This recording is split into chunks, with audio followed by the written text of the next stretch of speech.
Hai, balik lagi dengan saya Kirana. Selamat datang di cerita horor sebelum tidur dari Wortel Santai, di mana saya akan membawakan kisah-kisah nyata yang paling menyeramkan dan penuh misteri. Di sini, kamu akan menyimak berbagai cerita nyata tentang kejadian horor dan supranatural yang pasti akan membuatmu merinding. Jangan lupa untuk subscribe, nyalakan notifikasinya, dan bersiaplah untuk memasuki dunia yang penuh dengan ketegangan dan misteri di setiap episode. Semoga kamu siap untuk pengalaman yang mendebarkan ini.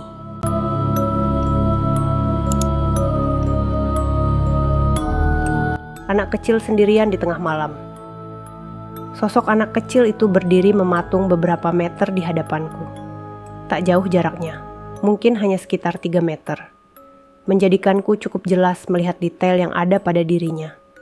Berwajah pucat dengan tatapan yang kosong, usia mungkin sekitar 7 atau 8 tahun. Tubuhnya tak bergerak, hanya tatapannya saja yang terus menatapku. Aku pun diam tak bergerak. Bukan karena tak ingin bergerak atau berlari secepat mungkin, tapi entah mengapa aku merasa tubuhku bagai lumpuh tak mampu bergerak. Bahkan beringsut sedikit pun rasanya tak mampu. Tatapan kosongnya semakin dalam, menjadikan rasa takut menjalar begitu cepat ke seluruh tubuhku. Dan semakin aku lunglai karenanya. "Kamu mau apa?" tanyaku parau. Susah payah aku berusaha mengeluarkan suara yang rasanya hendak kembali tertelan. Sungguh aku ingin pingsan saja dan lepas dari tatapan dingin anak kecil tersebut. "Aku mau menolong kamu," jawabnya pelan namun terdengar sangat jelas. Seolah dirinya sedang berbisik tepat di samping telingaku.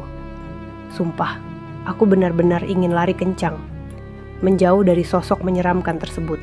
Tapi tak bisa, tubuhku mematung diam tak bergerak. Kini aku bahkan baru sadar bahwa aku mencium bau amis darah yang cukup menusuk. Tapi entah dari mana bau darah itu berasal.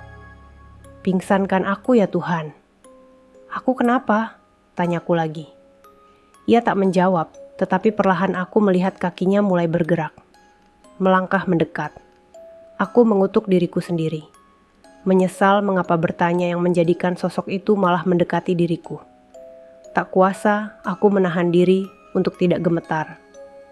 Tubuh mungil pucat itu kini hanya berjarak 1 meter, dan bau amis darah semakin menyengat dan semakin menyiksa diriku. "Gak usah takut, semua orang pasti akan mati juga," katanya lirih. "Iya, tapi bukan berarti aku senang bertemu dengan makhluk seperti dirinya," jeritku dalam hati. Tangan kecilnya kini mulai menjulur.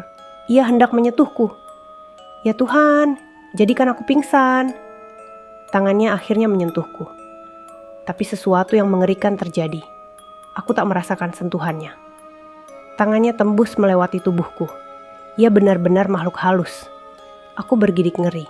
"Kamu benar-benar setan ya?" "Bukan," jawabnya pelan. Matanya yang lebar menatapku dalam-dalam. "Aku adalah anak kecil biasa. Hanya saja kebetulan aku memiliki suatu bakat. Orang-orang menyebutku indigo." "Indigo? Bukan jin? Bukan setan? Lantas mengapa tangannya bisa tembus melewati tubuhku? Tapi kenapa kamu tak tersentuh?" "Bukan aku yang tak tersentuh, tapi kamu yang tak tersentuh." Aku tercengang mendengarnya. Sesaat lupa akan rasa takutku. "Apa maksudmu?" "Aku anak indigo yang bisa melihat makhluk dari dimensi lain. Dan kamu..." Diam sejenak, menghela nafas yang panjang. "Aku kenapa?" tanyaku tak sabar. "Coba kamu lihat kaki kamu." Aku memandang ke bagian bawah tubuhku dengan cepat. Terlihat pemandangan yang sangat mengerikan. Separuh tubuhku hancur. Dari pinggang ke bawah tubuhku lumat tak berbentuk. Aku kenapa? Apa yang terjadi dengan aku? "Kamu baru saja tewas. Tertabrak kereta api. Jasadmu terseret entah kemana."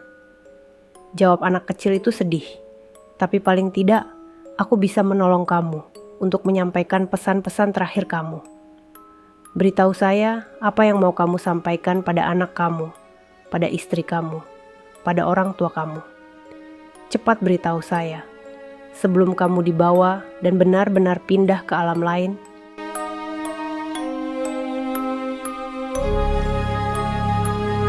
Demikianlah cerita horor sebelum tidur dari Wortel Santai. Semoga kamu bisa tidur nyenyak setelah mendengar kisah ini. Jangan khawatir, masih banyak kisah seram lainnya yang akan hadir di episode berikutnya. Jangan lupa untuk like, komen, dan subscribe agar kamu tidak ketinggalan cerita-cerita menyeramkan lainnya.